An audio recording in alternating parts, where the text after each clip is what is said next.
Yo, what is up, everybody? John from Tau Tactics here, bringing another video. We've got a very special guest. This is Seth Piper. Seth recently took Mont'ka to a GT with a very unconventional list.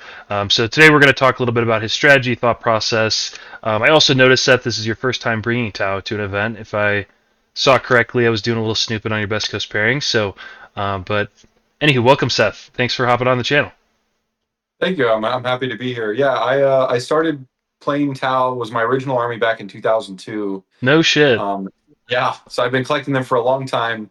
I don't play them a lot, generally just because I didn't think they did what I wanted them to do, and how they did guiding before, I think was just so poor of a rules writing.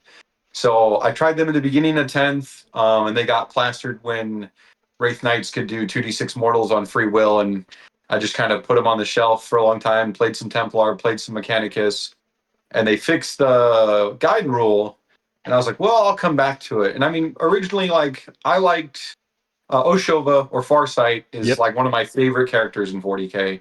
Him and Sigismund are probably the most interesting characters to read about, which will lead me into my first part of I picked Montka because it's his fighting style.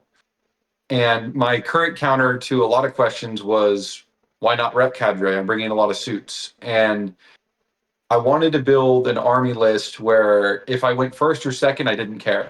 Mm-hmm. So often people want to go second because going second is generally where I know what the end of score is. I know what, purge foe or supply drop, I have the advantage. Mm-hmm. So I was like, okay, how do I build an army and a list where if I go first, that's an advantage as well? Mm-hmm. So I said, okay, I'm going to build aggressive Tau. And then if I go first, I'm just going to paint the walls with as much plasma as I can and missiles. And if I don't, then I know what the score is. So I have a two-way handle on that. Sure. Wait, just give me one quick second. I'm just pulling up your list before we go through it together. But yeah, tell me a little bit more about. I guess you kind of given me the thought process initially. Really, you wanted to bring a list that goes first. I saw you had Strike Swiftly in there. So tell me a little Mhm. bit about kind of like how you leverage that, and then while I pull up the list, we'll also go through that together as well. So first, 3 of my 5 games were streamed by my team's channel at Safety's Off on YouTube. Anyone that wants to look it up. The idea was, especially with Strike Swiftly, was I have a fusion commander, I have an auto 6 strat, I can move, I can guarantee a 24-inch movement, and if anyone puts anything effectively within 36, I can melta it, or within 30, I can get the actual melta +2 damage. Oh, Um, I didn't realize that was the math. That's the math. oh, yeah, Ew. yep. It's pretty nuts, especially on deployments where like we're straight 24 across, which is most of them. If we're 18, it's even better. Which I think is a key factor. I'll kind of save it for my third game cover, but it was a key factor in my third game. Mm-hmm. But I can sit him next to my Riptide, put my Riptide on my line, and the idea there is if you engage deploy to try and shoot my Riptide, in most maps I can move 6 and get him to cover, where he's protected from most things. But so you flop a juicy Riptide in the middle of the table, most people will put a thing or two to shoot him, which can kind of leave them out of position when he moves to safety, or I go first and he moves in to put fire down on you right away. Sure. And I noticed I watched some of your first stream game into Eldar because I Mhm. was curious how you this is like completely foreign list to me, to be honest with you. So I was very curious how you handled Eldar, typically a rough matchup for Tau. And I noticed that he deployed super conservatively. I think in Mhm. part because of the Strike Swiftly, like his Wave Serpent was way in the corner of the game. And I was fast forwarding through the game because I was like, that Wave Serpent doesn't look like it's in a position to do anything super meaningful. And it stayed there for 3 turns.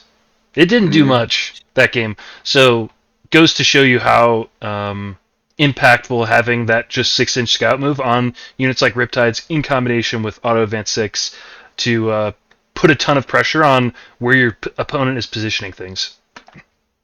Yeah, so prior to the stream going live, we were going over lists, and I told him he's a friend of mine as well, Uh and I told him, I said, look, I can move 24, like guarantee 24, and shoot you like a warp spider.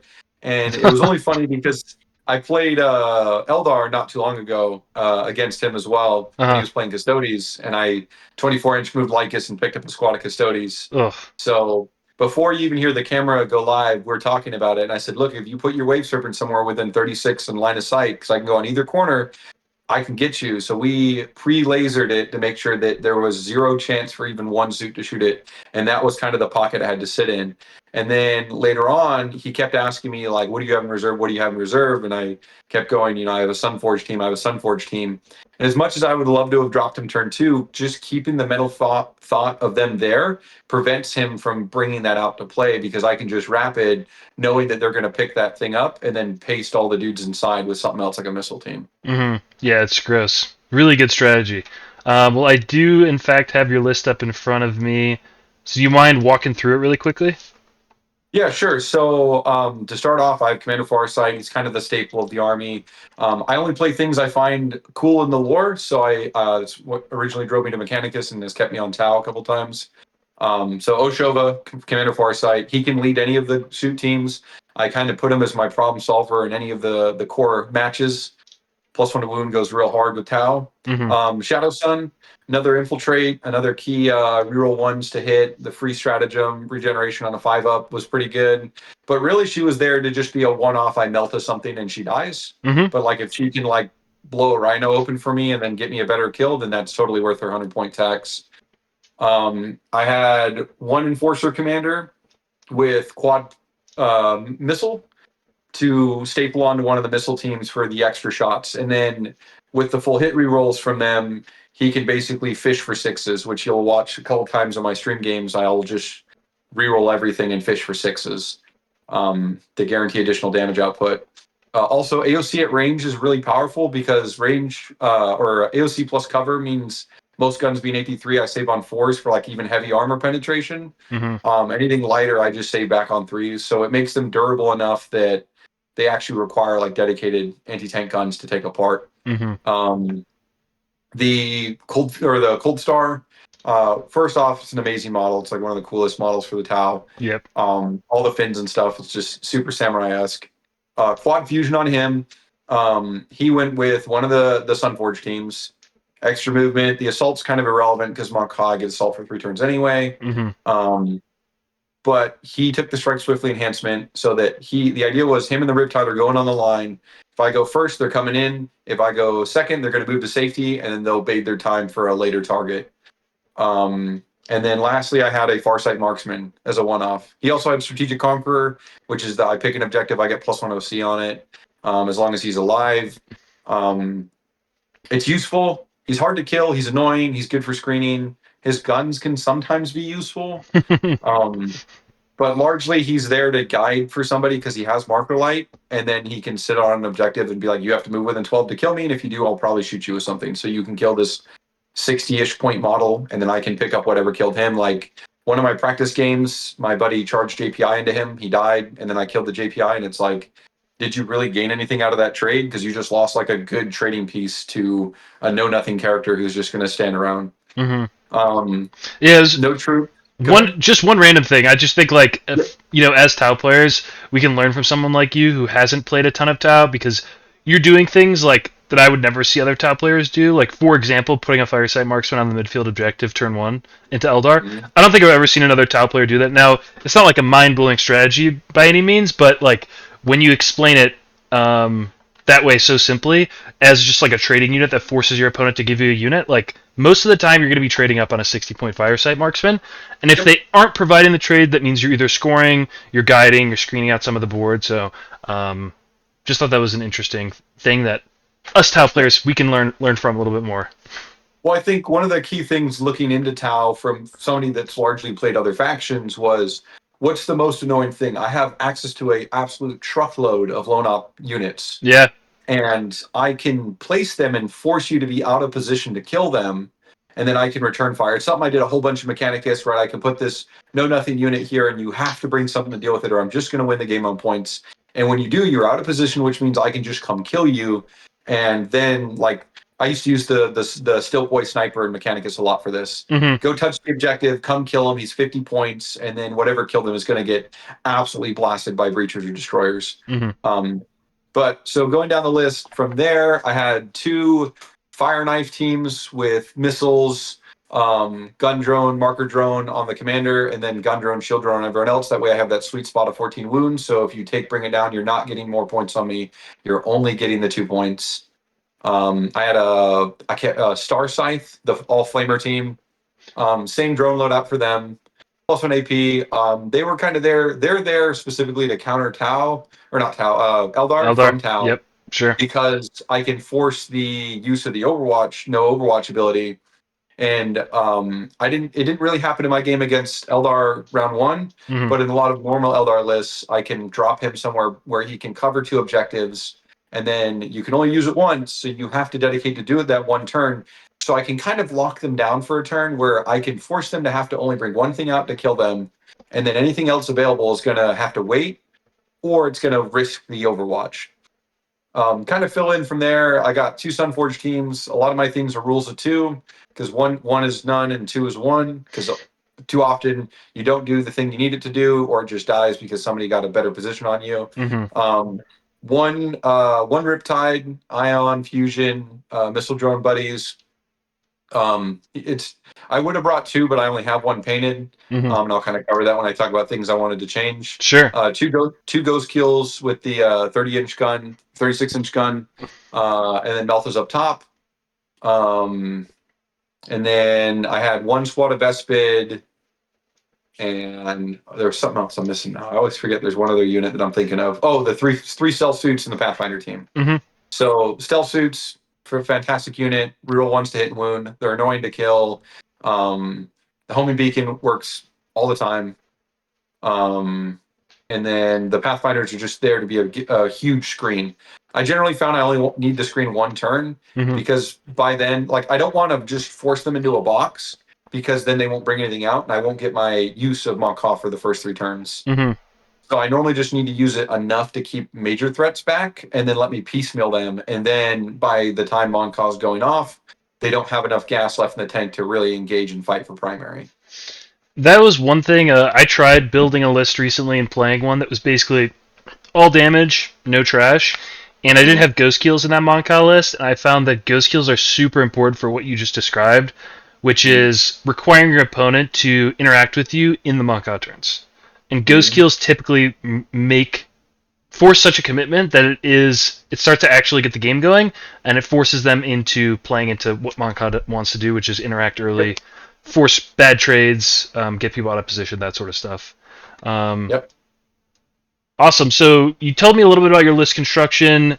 Now, one thing that is interesting that I think is just something to note, and I'm curious if this went into your list building at all or not, is I would say folks are Tau players are skewing more towards like the Riptide, for example, after the changes to from it going strength 8 to strength 10, and you're seeing Mhm. less crisis suit units. So I'm curious, like, what was kind of your thought in bringing that many crisis suit units specifically in Mont'ka? Did the points drops in the data slate like play into that at all? Um, yeah, tell me like your thoughts about crisis suits in general. So my biggest thought was I want to get as many volume of shot to capitalize on the lethal hits. Mm. So I even debated bringing a 3rd Fire Knife team going plasma. Oh I did a wow. playtest on that a couple Uh-huh. times. It worked out. It worked out decently, I should say.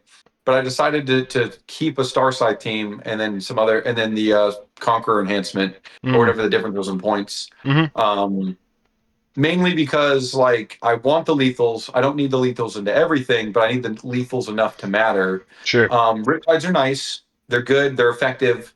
But as somebody who played a lot of Mechanicus, you give me one big juicy target and I'll blow them away. Mm-hmm. And I think a lot of armies do that where they have like the 1 to 2 like Death Star delete lasers, Mm-hmm. either in melee or shooting. And the Riptide chassis is just not that level of durability to tank like double Dorn to the face No, or no like a shot. full breach. Yeah. So it's I could get another suit team which is cheaper and have something else, maintain about the same level of fire capability to what I wanted, and still have something left over to expend points with. Mm. Um, that was kind of my thinking. Also, I don't need all the suit teams to live. I kind of want some of them to die because that encourages the reroll strat against them. Mm-hmm. So throwing a suit team away to like kill a key target, and then oh look, you killed me with your 10-man Death Company team with a character. Cool, I'm gonna get full hit rerolls. Oh, you killed me with your big knight. Cool, I'm gonna get full hit rerolls. So I'm killing something I want to kill, and then you're getting punished for killing me. Hmm. So When you put it like that, sounds pretty good. yeah, appreciate it. Awesome, Seth. Well, let's walk through your run then. I know, so Yep. I mentioned, but your first round against Eldar, it is on Safety's Off's YouTube channel. So Mhm. everyone who's curious to learn more about the list, highly recommend checking it out. Really great stream, and I'm sure you guys will learn a lot from it. So yeah, run us through what kind of your thought process into Eldar, because again, I think Eldar is a pretty tough matchup for Tau in general. Yep. So first matchup was against a buddy of mine named Kyle playing Guardian Host. For those that don't know, the Guardian Host setup with a Farseer, Eldrad, and the reroll wound strat, they can on average kill an Atropos plus on an objective. So don't let it undermine what you think it can do. Now that blob is like 400 plus points, but it does the neck run thing where if you don't kill them all, they can go back in the warp and get all of their dudes back. So that is a hard thing to counter. So going into our game, I knew that I had to either force him to commit to early game interaction or try to run away with primary. So I set up for the latter with the Pathfinder team in the middle, and then I got first turn, and I pushed and I zoned out his Guardian Blob, so they were stuck there for a turn. And I didn't really do much other things. I just kind of paraded around the table, and he drew display, committed to the display, and moved 7 or 8 of his units into no man's land. Which at the end of it was probably the bad idea because it allowed me to then just kill 1,000 plus points of elves for maybe 400 points of bodies. Sounds like a Um, bad idea when yeah, you put it like that. he should have just I ain't getting that secondary and sent it. But instead he went in for it. It did not work out. Ultimately, though, I also was able to screen him for another turn to keep his guardians off all of the objectives. So I had 2 complete turns of getting 15s that Whew. he could not interact with. And ultimately, the Guardian team did come out. They killed 3 Crisis Suit teams by themselves. And then they left the game kind of just standing around because they didn't have anything else to do. But by then, it was like 70 something to 30. So the difference was irrelevant. Hmm. And that was the end of game one. Had it been a more traditional like war host list, we kind of talk a little bit about it on stream. Like we could have had some more interaction, some more trading, but like fire drakes trade well into suits if they can get back into boats. But that's Hmm. kind of why like they don't have a lot of screening units. So hey, they bring the wave serpent up, they dump the fire drakes, they turn off Overwatch, they go to kill my suit team. Okay, well end of movement, wrap it in my Sunforge, Nice. and then the second he'll go get back in his boat. I'll move the Sun Forges up. They'll delete that boat, and then I will move something else to shoot. That's why I always kind of fight in pairs, and we Hmm. kind of want to fight in pairs for guiding anyway. Sure. So I kill the Wave Serpent, and then I kill the dudes inside. That solves the problem. Most of them bring 1 to 2 at best. Hmm. So if I can pull, even if I don't kill anyone else in the Sunforge, just kill the Wave Serpent, he now has to commit and stand where he is. Hmm. So now I can pull apart those delicious targets, and then from there, I think the game's pretty well fought. Like Banshees don't trade into them well. The Guardian Host does, but that's only in that detachment. Waves, not Wave Serpent, Warp Spiders, Swooping Hawks, they don't trade into suits well. Um, and Dark Reapers can, but like 3 damage, like it takes 2 per suit. There's normally 5 plus Mog and Raw if they have them, so they're not on average killing a suit team. And again, if they're using their resources to move back into safety or cover, then they're not using it on the Wave Serpent or the Fire Dragon team. I just need you to expose 2 things at a time, or me to remove your bounce units like your transport units over. Moving into the second game, my second game was against a good buddy of mine, Justin. Me and him were on the team together, and he was playing Kroot Hunting Pack, which was actually a matchup that, because he stayed at my house, I was telling him I didn't want to play the Tau Mirror, mainly just regular Tau, or the Kroot Hunting Pack because he has like 120 something Kroot. Thankfully, a lot of the Fire Knives, the Riptides, a lot of things ignore stealth, so I just get around that. Hmm. The Kroot don't have a fallback and shooter charge strat, so you'll actually see me trying to keep them occupied. Um, or keep them away from objectives. It works out for a while. He almost catches back up, but that's because he has so many garbage units to throw at me. And Tau don't have great OC, like 2 OC a suit, 4 on the big ones or 3. It's not enough to really contend with 10 crew. They're all OC2 over multiple turns. But in the end, he kind of ran out of resources. I did pin him for the first turn, which helped a lot. At Hmm. least let me jump up on primary. And in all honesty, if you get anyone that goes watch the stream, like turn 4 and 5, we were like 4 or 5 beers in on that game, and we were talking so much shit. There was, I think we talked about it. He should have scored display, but we were both too drunk to realize that we were counting too many units or incorrect amount of units. Yeah, it's a great game. We had a great time. That's awesome. Even if he had gotten the extra 4 points, it doesn't change the score. It doesn't bring it closer though. Mm. Um, that was the end of that game. Game 3, I played against Knights, and I know this person is a good Knight player. But we were playing Search and Destroy. I think it was Search and Destroy Scorched Earth or Search and Destroy one of the action secondaries Hmm. or primaries. And he put an Atropos, a Lancer, and a Baby Knight on the line, Wow. 18 inches from him. Oh my And then he god. put the other ones behind the ruin. We were playing layout 1. So he Yep. put him behind the big L in his home. And I deployed 1 ghost kill on each flank, Pathfinders towards the middle, and then on one flank, the stealth suit teams on both flanks, and 1 near my home. Both the missile teams on my home ready to go, and then of course the Riptide and the Sunforge team on the line to mirror him. Then my idea was if I go first, the Riptide's going to move into the V in the middle, and he'll generally be safe unless the Lancer wants to come out and just. If the Lancer wants to kill the Riptide and then get picked up by fusion, that's totally fine by me. Sure. Um, and then everything else is basically safe. Um, I went first, and I auto six the Sunforge team, dropped him right in front of the Knights. Shadowsun advanced up, got within melter range of multiple Knights. Both of the ghost kills drew beads on him. Missile teams drew beads on the Atropos on all 3. Riptide drew a bead on all 3, and I just Melta team. I had 2 dudes in Melta plus the commander and 1 out. And they did 26 damage to the Atropos. Ooh. Yep. And then they got picked up by the Riptide drones. Riptide did. I went full in. I literally, in my head, I was like, okay, this is a all or nothing gambit. I will kill everything or I will die immediately. So I tried to corner the Knights with the Pathfinders. They got a 6 on the advance, moved just shy of his home field L. So to go to his natural, he would get stuck because he can't jump over me. He can go into walls, but he can't go through me too. Hmm. So he was stuck there with the 2 other Knights. Missile teams with full hit rerolls, fishing for 6s. And I did the strat. So this is something that I brought up. So Farsight being in Deep Strike with the other fusion team, I pick his unit and the commander team to do the Yes. +1 AP Yep. because he's in Deep Strike, but it doesn't require him to be on the table to use his ability. Hmm. And I did +1 AP, so they're AP2, and I ignore cover because marker lights. Hmm. So I was forcing the baby and the Lancer was already on 4s anyway, but forced the baby to 5s, put the baby to 2 health, picked it up with Shadowsun. The second missile team of 3 plus the Riptide's ion gun with the Nova ability did 8 mortals or did 8 damage through dev wounds, and then 4 more through a failed save. Missile team did 20 or did 16 damage, and I picked up 2 bigs and a baby in the first turn. Ew. He got a little frustrated, and then he said, "You know what, man, you win." And then we just shook hands, and that's why if you look, it's 100-10 because he just conceded on impact. I wonder why he deployed on the line like that, because that is like suicide into you. So I think this is kind of just me thinking. There's 2 options. One, he wasn't ready for the Melta Tau to just go 24 in Melta. Sure.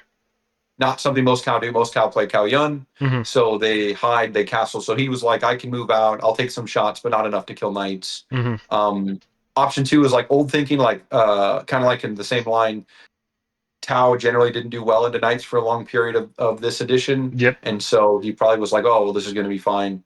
And I'm assuming he figured between an Atropos and a Lancer, I did not have the guns to bring down both, let alone them and a baby. Hmm.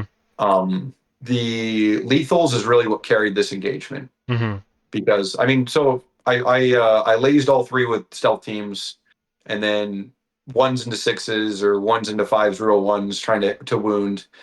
Just give them enough saves and they'll eventually go down. But yeah, that's basically how that went. Was I picked up half his army because he had 4 bigs, 2 babies, and a navigator was his army. Ooh, Oh, nasty. killing, yeah. So that was that. Then we go to day 2. My first game was against Custodes going on Purge, which I thought I was going to be in a little bit of trouble for because he only has 8 units with Hmm. characters going into squads. Sure.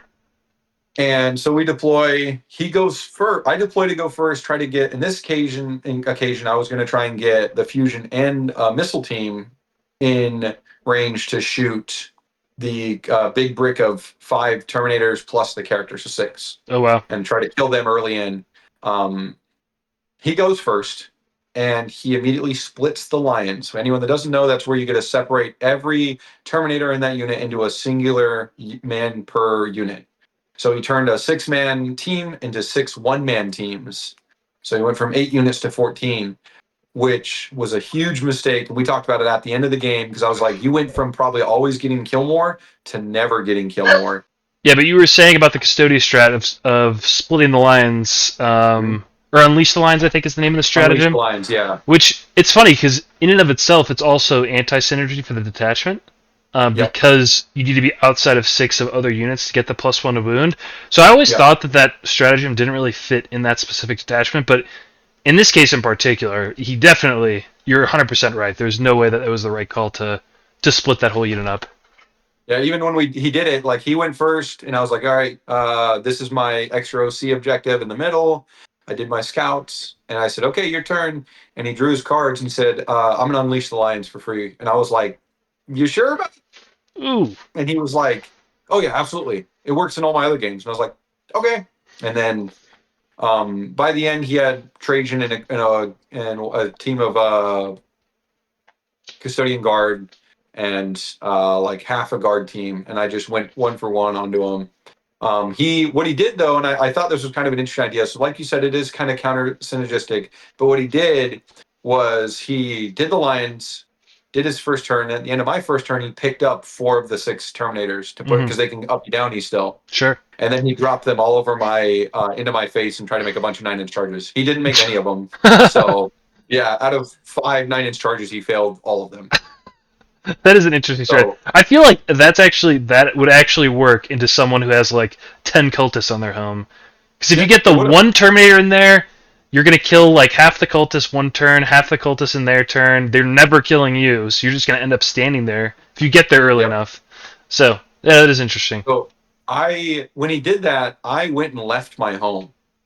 Um, and he dropped 2 of them back there, and then I wrap it in my flamer team, who then melted one and then melted the other one the next turn. Nasty. But yeah, so that was that game. And then my 5th and final game was on stream as well against a new friend of mine who was playing Sub Assault Terminids or Tyranids, too many Helldaggers. Anyways, it was a game that I was kind of worried about because if he can just burrow and unburrow and just lay guns into me, I'm not going to have the return fire or the Overwatch to really threaten them. Hmm. So when you watch our game, you'll see several times I verify, can you deep strike from here to here? And we kind of talk about it, we check it, make small movement changes if needed, and then verify that there was no way he could.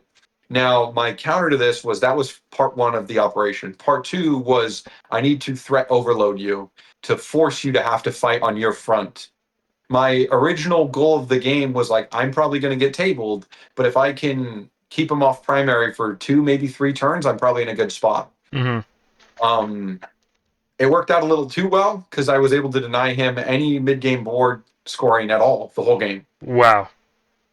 Um, Was he because I skewing more towards shooting or melee sub assault? it was kind of a healthy mix of both. So he Okay. had 3 Hyper Ravener teams, which are a great unit, and they Yeah. trade into everything really well. 1 regular Ravener team, a Trigon Prime, 2 of the Casino Cannon guys, 1 Exocrine, 1 big Zonethrop team with the Character. Tyrants. Hmm. Yep. 1 regular Lictor, 2 Neuro Lictors, and a Biovore. Mm. And he deployed 1 Lictor on 1 objective, the Nero Lictor on the other, and then when you watch, he talks about putting his zones in the middle, right behind the middle piece of terrain. This is layout 8, Hmm. and I tell him, I was like, hey, I can still put my I put my fusion team down. I haven't put a missile team down. I was like, I can drop them here and then move 6 and then move 18 or 12 or 18 or 16. There we go with the Hmm. other team and then shoot them.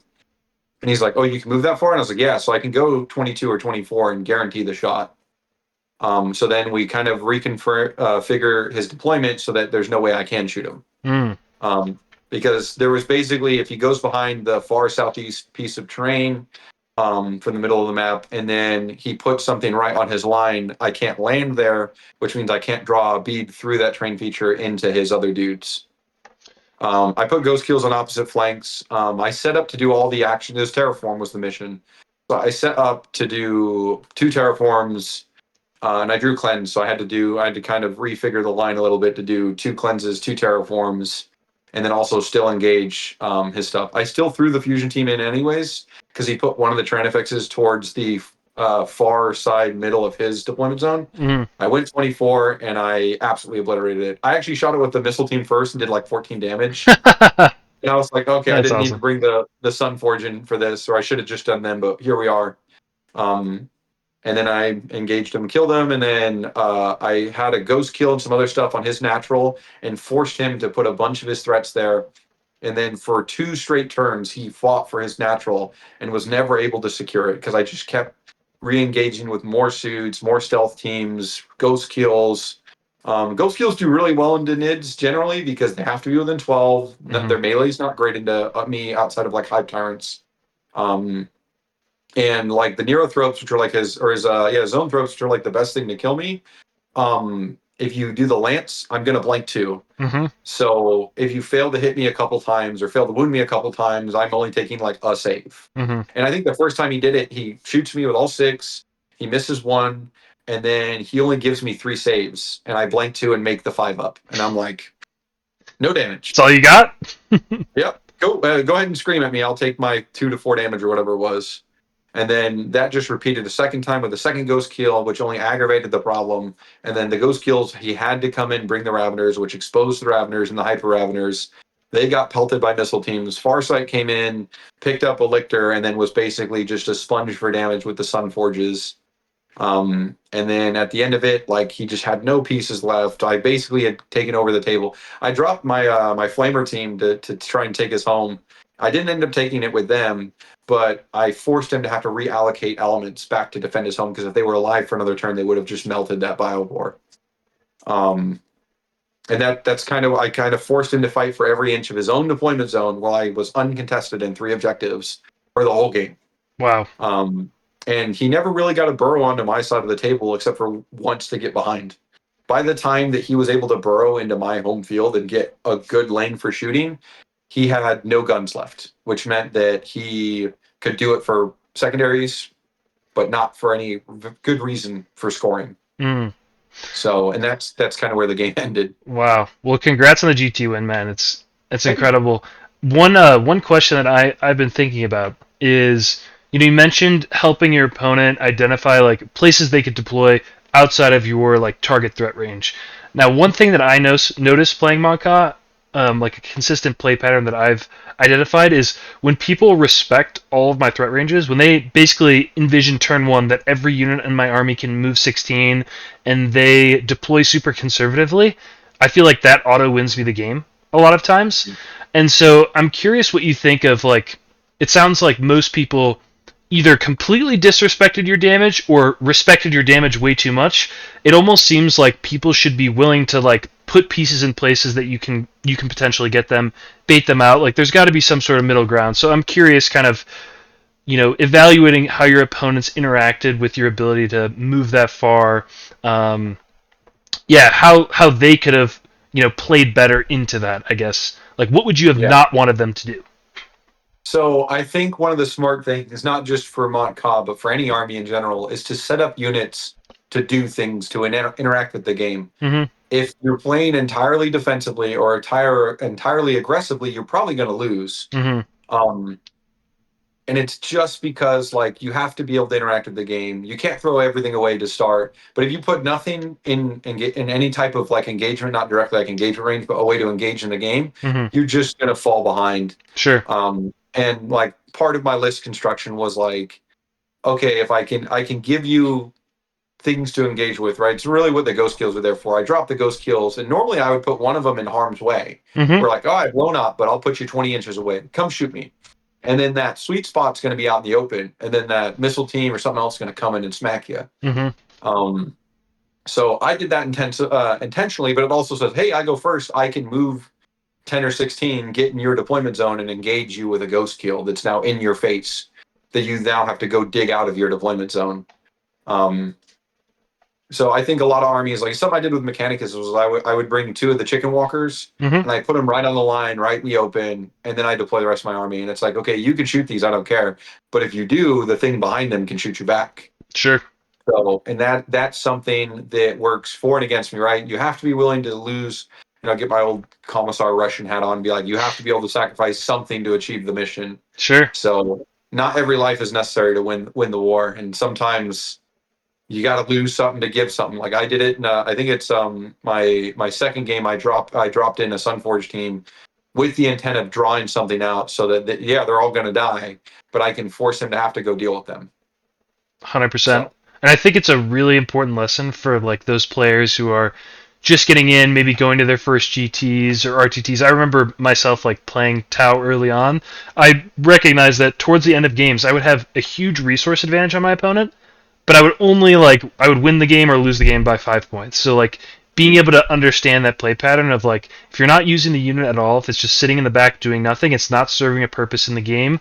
So might as well be aggressive with a unit like that and be willing to lose it, but actually have the plan to okay, if my opponent does take the bait, what's my plan here? How am I going to take advantage of that situation? So, yeah, really, I thought you put it really well there.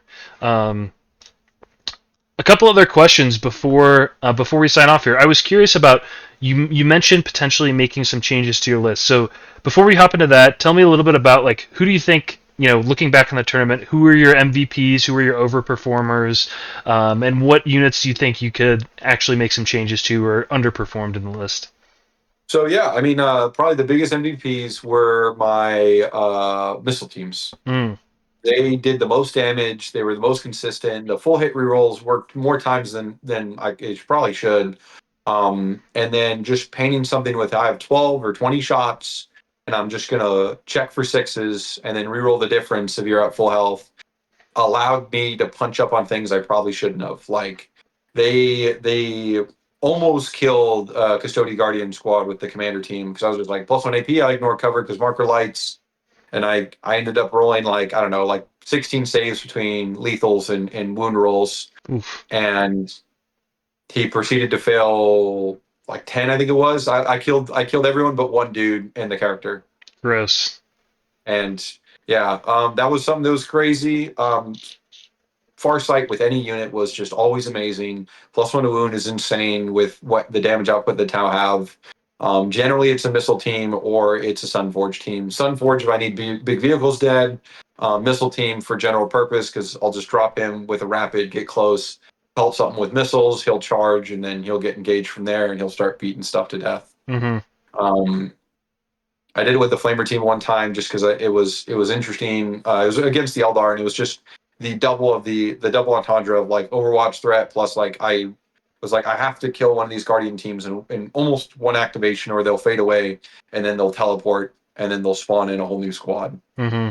So it didn't end up needed to happen because one team got tied up and then deleted over time, and the other team was out of the game for 3 out of 5 turns. So those are probably my overperformer, underperformer. Like Shadowsun really didn't do anything other than infiltrate. One game she deleted on the stream game for round 5. She did 10 damage or 12 damage, whatever it was, to a Trigon, Mm-hmm. Nice. and almost killed it. Otherwise, she was just really another drop. Like, and then she infiltrated. Like Melta's either didn't connect or like she wasn't generally in range for reroll ones, or I didn't need the reroll ones because the stealth suit's guided for somebody anyway. Mm-hmm. So she's kind of like a whatever piece. Um, that's kind of my biggest underperformer. The best bit, I didn't do a lot of uppy downy because I didn't have another unit sit on my home a whole lot. Mm. But I thought about leaving the marksman behind in a couple games, and then the best bit could uppy downy. but it just never came up. So I've considered just dropping them for another tech piece Mm-hmm. or another large unit. I mean, one of the going into like the list change idea Mm-hmm. was like a second Riptide is something I considered, or a third missile team. I mean, So why not just double down? If it's working, it's yeah, working.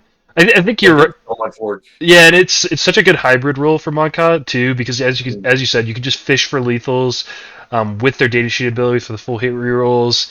Still rerolling ones to wound and wounding on fives on the back end in most cases, which is really nice. So they do like such a good job of like providing good utility into like skews like Guardian Battle Host, but also skews into like knights equally well. So they really could never be like a bad pick, Yep. depending on where the meta sits. And what would you drop to get to the second Riptide? Shadowsun plus The Vespid, maybe Strategic Conqueror if I need the extra points from there. sure. I'm also 5 points shy. I'm playing 1995 over 2K. Just because this is like a long-standing opinion of mine is like I'd rather have all the things I want than have 2,000 points and be short on the things I want. 100%. So I always thought the I don't know 2000 why. points specifically thing was like a little bit Yeah, silly. Like yeah, I've submitted lists that are like 1985 to tournaments and stuff just because I'd rather have the exact pieces that I want as opposed to getting maximum efficiency. yep. Um, Awesome. Well, honestly, that's kind of all that I had, Seth. I just was curious to hear your thoughts on how you ran this list. Super unconventional list. So congrats again on the win. Um, any other thoughts, like stuff that you were kind of thinking about pre-interview that you thought would be interesting to bring up, or about playing Tau in general? As I know it's like a bit of a departure from your other armies. Yeah, just curious if you had anything else to share. I think the biggest two things in like most town, most of the people I talk to, like, because I posted my list a couple times on different places on Facebook and whatnot, and a lot of people were like, "Oh, play Cal Yun or play Ret Cadre," Mm-hmm. and I was like, "Okay." The biggest thing I've learned with Mechanicus is like having army-wide assault forces the math to be bad Mm, because you either have to play super defensively or just know that if I get an X on the advance, I can shoot you. Um, and that forces people into like an analysis paralysis and like decision making paralysis where they're mm-hmm. like, oh, I don't want to get shot by the sun forge going 18 inches, so like I'm going to put my tank 20x inches back and then it doesn't do anything. um Cao Yun, still really good detachment, but it really forces you to have to wait to play the game, and I think that builds into the narrative like you were saying where like I win or lose by 5 points because it's either I was able to take and hold an objective versus doing it early. And this is kind of why I went for both against Ret Cadre and Cao Yun. Because Ret Cadre, I think, encourages bad play because it's like, I get within 9, I get all my benefits, but if I don't kill you, I'm probably dead. So dice be dice, and it's worked against people before. I've played against Ret Cadre and had made one too many saves, and all of a sudden that suit team's there and they're just going to get beaten to death by Sword Brethren or whatever. Mm-hmm. Um, so I wanted to play one. I like to play things I enjoy in the lore. So Farsight as a character and a model was going to get used regardless. Sure. Two, I out of all the Warhammer I've played, I went to Nova and got like 15th at Nova. No shit. I've gone to a bunch of other GTS and done very well. Won a lot of things. Playing the game early is often, if not always, better than playing the game late. Sure. And if I can just throw a bunch of haymakers up front and knock you out of the game early, or really pressure you to have to make, like when people are behind, they'll make really aggressive plays that they had no reason to. If they works out, great. If it doesn't, then you're just losing more pieces and the game's going even further in my direction. Mm-hmm. So that's kind of my closing thoughts with Tau. If you are in the Southeast, my team's doing events.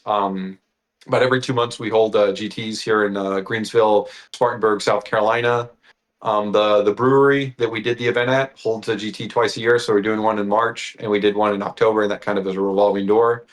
Um, but that's kind of the big things around there. If anyone wants the specific dates, let me know, and I'll probably post it in the video.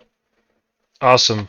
Yeah, well, you're going to hear first, folks. I mean, I think, as you could tell, Seth is a really good Warhammer 40k player, so take it from him. Playing the early turns of the game is strongest. And I think you're totally right. I played Kalyan for a full year, and once we got our codex, I have not touched Kalyan a single time since. Not that it's not like strong, and obviously people can be successful with it, but I feel like you lose a lot of agency Mm-hmm. on setting the tempo of the game. because your rules don't kick on. Your opponent knows that, so they're incentivized to push you early. And yeah, I get tired of fighting for dear life, so I've joined you on the Mon'ka train. But yeah, that's going to do it for today's video, guys. Thanks everyone for checking it out. Definitely, if you're in the Spartanburg, Greensville area, see if you can't make it to one of Seth's events. I'm sure it's awesome. It sounds like at a brewery, you can't really draw it up any better than that, in my opinion. But yeah, thank you all for joining. Make sure to like, comment, subscribe, all that good stuff, and I'll catch you guys in the next one. Have a Peace. good one. Cool, man. Well, thanks so Awesome. much.